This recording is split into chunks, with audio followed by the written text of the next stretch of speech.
প্রাইভেটেই রোদ, এখানে কেন আমরা আসি? প্রাইভেটে দেখাবো যাই, যেমন লোক দেখাচ্ছি, আমরা গরিব মানুষ, সেই জন্যই তো এখানে এসেছি। কিছু ব্যবস্থা হলে একটা কুয়ার জল রেখে, কুয়া একটা খুলে নিয়ে ডোভা করে রেখে দিয়েছে, কালো জল, হসপিটালের রুগী ওই জলে খাইছে, কি করবে? জলটা দেখো এখানে ফলের অবস্থা, জল এগুলা খায় আরো বিমার হচ্ছে। গরিব মানুষ কোথায়, জলটা দেখো নোংরা কত। রডগুলো শুধু বিক্রি হবে কি, তাই তো? আচ্ছা, রড বিক্রি হলে কটা পয়সা পাওয়া যাবে আর কি? আচ্ছা। হাসপাতালে বালিশের বদলে পাথর, রোগীদের কুয়োর নোংরা জল দেওয়া হচ্ছে, হাসপাতালে ঘুরে বেড়াচ্ছে ছাগল। স্বাস্থ্যমন্ত্রী মমতা বন্দ্যোপাধ্যায়ের শাসনে সরকারি হাসপাতালগুলো যেন মৃত্যু ফাঁদ।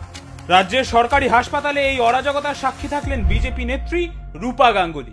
চিকিৎসা নয়, চলছে অব্যবস্থা, দুর্নীতি আর নিরাপত্তাহীনতার নগ্ন প্রদর্শন। একই চিত্র পুরুলিয়ার পাড়া ব্লক প্রাথমিক স্বাস্থ্য কেন্দ্র। মমতা সরকারের দায়িত্ব জ্ঞানহীনতায় জেলায় জেলায় নাজেহাল সাধারণ মানুষ।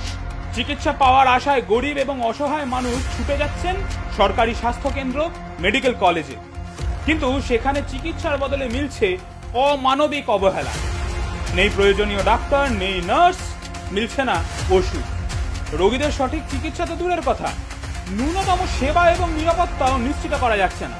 তার উপর হাসপাতালের জানলার রডও বিক্রি হয়ে যাচ্ছে। রাজ্যের বিভিন্ন জেলার প্রাথমিক স্বাস্থ্য কেন্দ্র থেকে শুরু করে বড় হাসপাতালেরও একই ছবি। চিকিৎসার অপেক্ষায় মেঝেতে শুয়ে রোগীরা, পানীয় জলের ব্যবস্থা পর্যন্ত নেই, রোগীদের দেওয়া হচ্ছে কুয়োর জল। হাসপাতালের ভেতর ঘুরে বেড়াচ্ছে ছাগল। এই রাজ্যে মানুষের জীবন কি এতটাই সস্তা?